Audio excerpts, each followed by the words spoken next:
Hey, how you doing? Justin back with you. Hope you're enjoying Module 16. Time to talk about your practice routine. Now, at this grade 3 stage, I'm going to give you suggestions, but remember that you might want to swap things over for things that are more important for what you need right now. If I suggest, hey, you should be doing this, and you're like, yeah, but I need much more to work on that, then put that other thing in the practice schedule. Fiddle around with it to make it work best for you. The further down the guitar journey you get, the more you have to put your own input into that sort of stuff as a self-learner.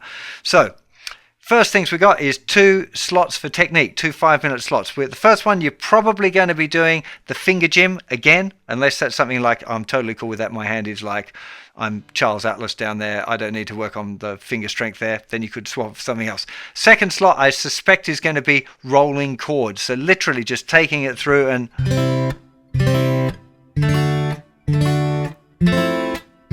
working on the technique, isolating it. Of course, you're going to be using it when you practice your chord melodies anyway, but if you need it, you'll be doing that practice individually. I do think it's a good idea with these techniques to put them into practical use, so it might be that you actually find, maybe you write your own composition that might use it, or do something creative anyway to kind of make a practical use of it rather than just going like... Then we have the knowledge section. So the first one is going to be moving the chord shapes, so stuff that we talked about, just literally taking your chords around and manipulating where you move them on the fretboard. See if there are some that you can actually fit into chords, fit into songs that you know already would be a really good idea. And the second slot for knowledge, I would suspect, is going to be music theory, unless you're like totally hip with the music theory, in which case you should put in something else that you need to know about to do with guitar playing.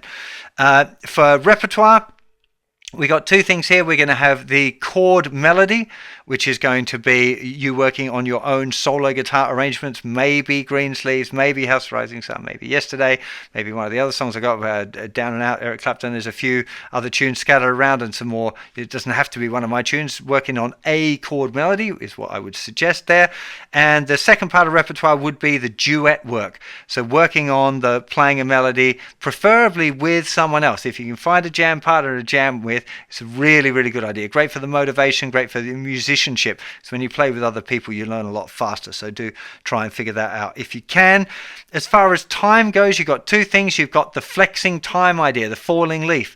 See if you can find some things that you play on your own where learning to flex the time a little bit is going to be valuable. Trying to put your own expression in, feeling where it's going to speed up, where it's going to slow down, get louder and softer, that kind of thing. Thinking about the dynamics and the performance aspect of things that you're going to play. And the second slot would again be playing along with songs that you love. This is a really big deal. The absorbing of the time feel. So playing along with songs that make you feel really good and trying to pretend that you're in the band. If you don't know the song, remember you can just do the muted thing like this and just play along with any song at all you like. Okay? Try and find songs that are just like, they make you feel great. That's what you're looking for here. I often think The Weight by the band, the live version from The Last Waltz. The feel in that song is just like unbelievable. So if you don't know how to play the song, just...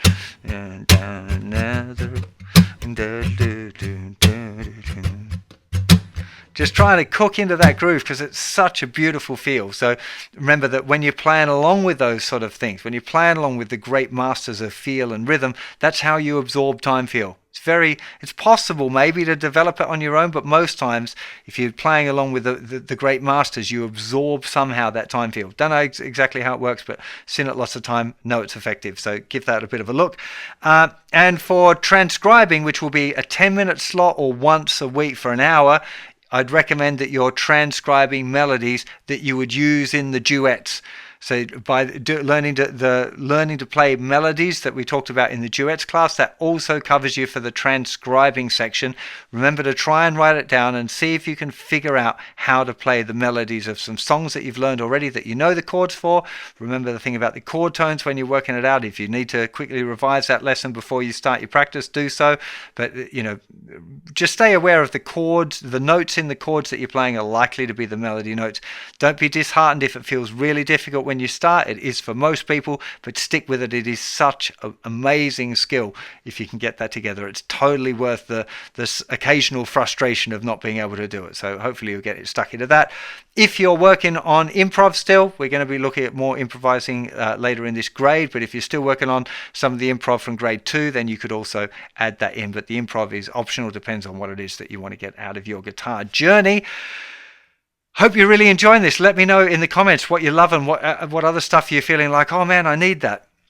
Because I kind of go as I go along, I'm reading the comments from the module before and making sure that I'm hoping everyone can keep up and they're not introducing new things too fast. So I love your feedback. So do let me know in the comments how you're getting on with stuff, if you're finding things really difficult or really easy or too hard, or what other songs, or if you've got other ideas for stuff I should do. Always appreciate constructive criticism and feedback. So look, have yourselves a fantastic day. Have a great week or two, probably 2 weeks I'd suggest on this routine at least before you crack into module 17. Yeah, have a great one, and I'll see you for more very soon. Bye bye.